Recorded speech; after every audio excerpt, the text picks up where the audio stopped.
Welcome to the world of English 7. I am Ma'am Rochelle Constantino from Senador Claro M. Recto Memorial Integrated School to help you in our learning journey. Are you ready? Let's go! At the end of the lesson, you will be able to construct sensible, challenging, thought provoking questions for public forums or panel discussion, etc. 2. Express ideas and opinions based on text listened to. Before we start, let us watch this short clip. Is Facebook a public forum? People have openly and freely expressed and discussed their ideas and opinions on Facebook. Are they allowed to do that if it's not a public forum? It is a forum where you can express your ideas and opinion to the public and incite discussion, but to a certain limit. When you created your account, it is indicated in terms of service and data policy that Facebook is not a public forum. No, it isn't. Companies like Facebook and Twitter are privately owned. Social media is not a public forum. Wait, let's pause there. What have you observed from the short clip that I have shown? Have you experienced having a discussion about an issue with your friends or with anyone before? How did you do it? The short clip showed a panel discussion. But what is a panel discussion? It is a discussion of a group of people in front of an audience, while the audience participates through asking questions to the members of the panel at the end part. This type of discussion normally includes a moderator who is in charge of guiding the panelists or a group of experts in answering important questions and share insights about a certain issues. Panel discussion happens in television shows or academic conferences where the audience is supposed to listen to every speaker and only ask questions when the moderator directs them to do so. Now that we know the difference between panel discussion and public forum, let us know the members of panel discussion. Of course, we have an instructor, a moderator, a panelist or panelists, and an audience. So, what are the roles of these members? The instructor has the most important role. She or he organizes the how, when, where of the panel discussion. Without the instructor, there will not be a panel discussion because he or she will be the one to set the date and the time of the panel discussion. The next one is the moderator. She or he has the mastery of the theme. He maintains the flow of the discussion by encouraging interactions among members and summarizing points. And he or she sits in the middle of the panelists. The panel discussion is in a semicircle formation, so the moderator is always in the middle or at the middle of the discussion. The next members are the panelists. It is composed of 4 to 10 people, so we cannot have a panel with only 1 or 2 people. They will take turn in the discussion, and of course, they should be knowledgeable about the theme or the problem. So the panelists are one of the most important people in a panel discussion because they are the ones who are going to talk about our topic or our theme. And the last but not the least are the audience. They may seek clarification at the end, and they may share their point and experiences related to the theme. They may also ask questions about the problem or about the subject. Now that you know about the difference between panel discussion and public forum, it is also important that you are aware of the heart of a quality discussion, the questions. So, what are the different strategies in formulating questions? Why is there a need for it? So, basically, we need to formulate thought provoking questions for the maintaining of the interest towards the problem. Without the questions, we cannot have a panel discussion because we have nothing to argue about or to discuss about. Another thing is, it will keep the discussion meaningful. So, what do we need to remember whenever we throw questions in a public discussion or in a panel discussion? So, what are the things to do? First is research your issue. So, your issue should be current and relatable. The questions must be related to the topic, reflective of the panelists' interest, and representative of the issues that audience will be interested in. So what do you think would the audience, the panelist, the moderator will be interested in the issue that you are going to discuss? After researching your issue, of course, you will have some questions in your mind. So what should we do next? It should be listing down your questions. So if you list down your questions on a notepad, you will not forget it and you will be able to ask them in a panel discussion. By how? By creating your cue card. So a cue card is a card or a simple note that you are going to hold while appearing in the camera or while in a discussion. Because sometimes when we are in the spot or on the spot, we tend to forget or we tend to have mental block and we cannot really avoid it, right? So it's better if we have a list or we have a small card or a small sheet of paper that we will list our questions.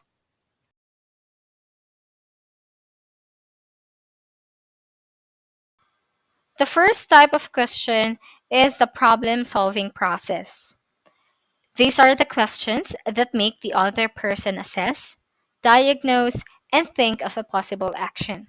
From the word itself, problem solving. So, in this kind of questions, the panelists or the audience will ask questions on how to solve a certain issue or a certain problem. Pwede rin kung nagtatanong kung ano ang maaring aksyon sa isang bagay o sa isang topic na napag-usapan nila sa kanilang diskusyon. For example, what is the issue or problem at hand? It is to assess. Ano ba ang problema na ating tatalakayin o na ating nakikita? Next, what is the root cause of this issue or this problem? Ano ba ang dahilan ng problemang ito? Saan ito nagmula? Or, how can we solve the issue? It is thinking of a possible solution. The next type of question is the compare and contrast. These are questions about similarities and differences between ideas. So you can also ask about the differences and similarities of two objects or two topics. For example, what are the differences between traditional media and social media? Next one is interpretative or evaluative. These questions are about intention or goals of the author, creator, character, etc. Example, what is the purpose of the author in writing this story? Next is about conceptual changes. These questions, based on self reflection, encourage to express opinion about the subject of the question. For example, which do you think is better?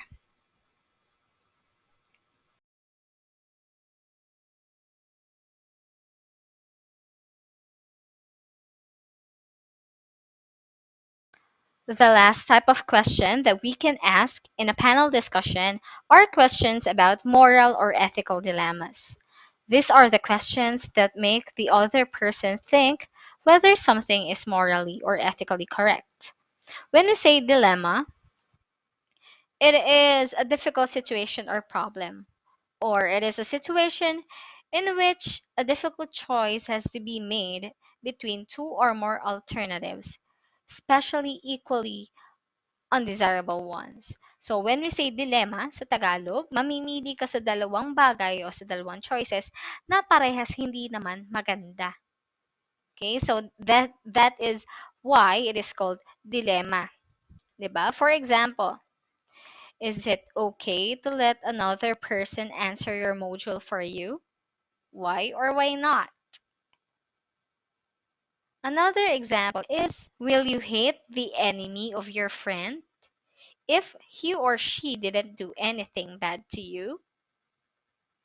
Nagagalit ka ba dun sa kaaway ng kaibigan mo kahit hindi naman ikaw mismo yung kaaway? Okay, so that is called a dilemma. Or another one, if are you going to hate the enemy of your friend if that enemy was your friend as well? It is a dilemma. Kailangan ba kaaway mo rin yung kaaway ng friend mo, pero kaibigan mo naman yung kaaway ng friend mo? So that is a morally or ethically questionable kind of question or kind of dilemma.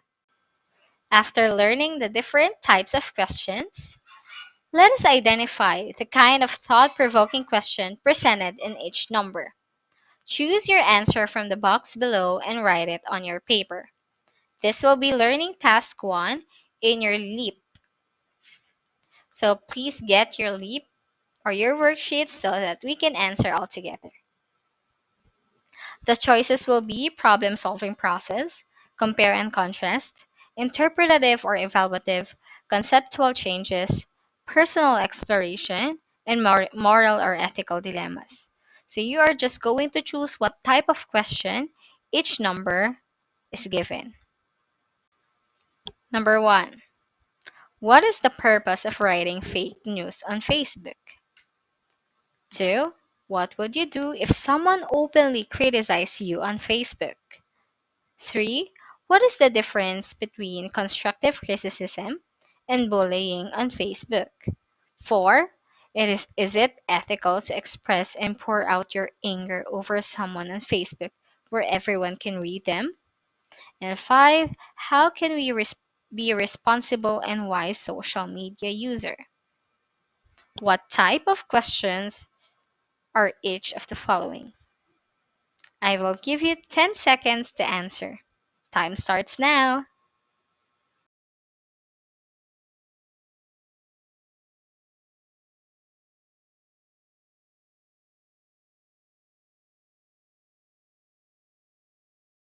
Let us check your answers.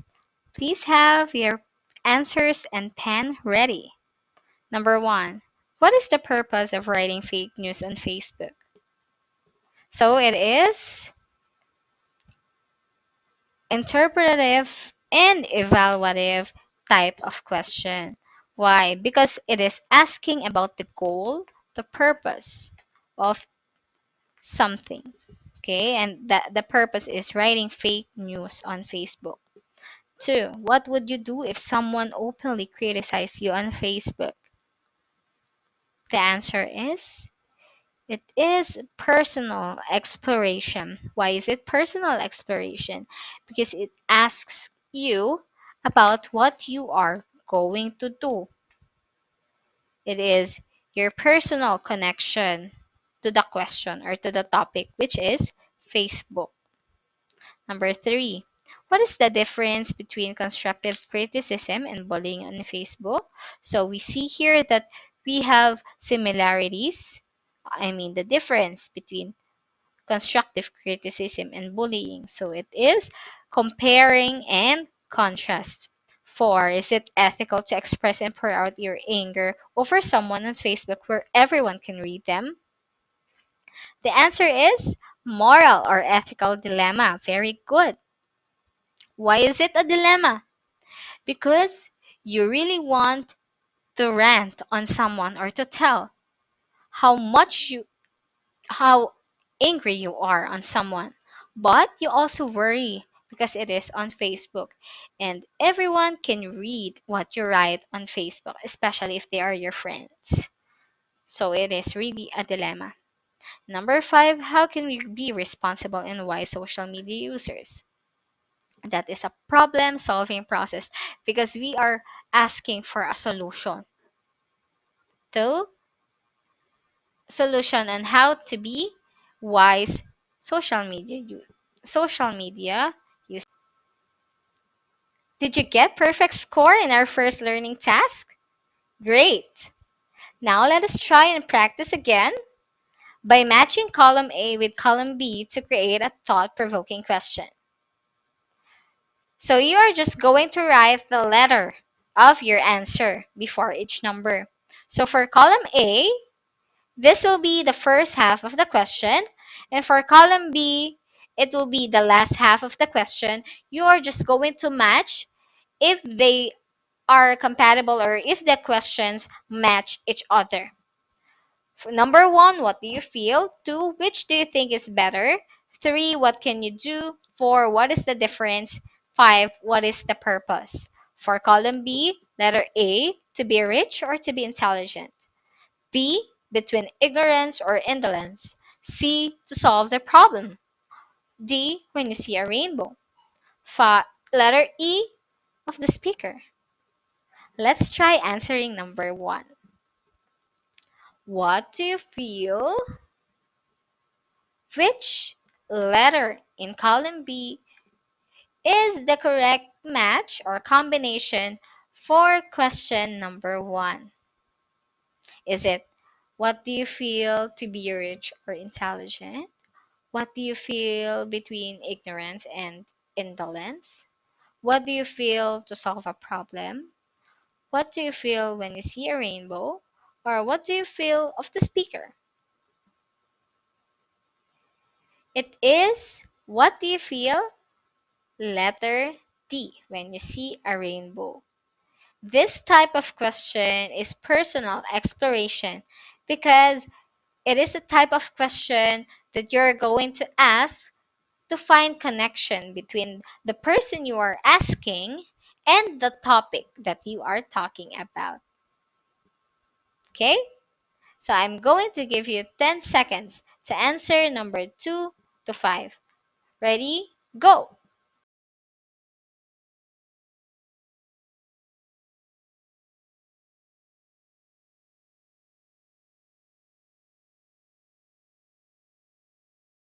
Now we are down to the second to the last learning task for this week.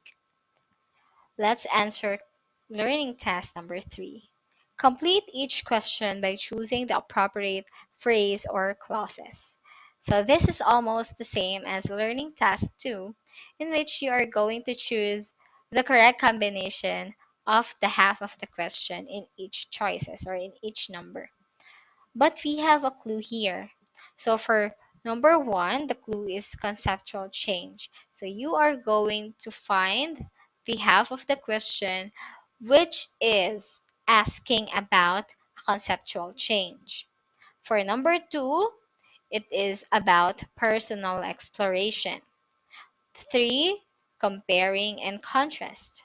4, moral and ethical dilemmas. 5, interpretative or evaluative. 6, assess, diagnose, or act, or problem solving process.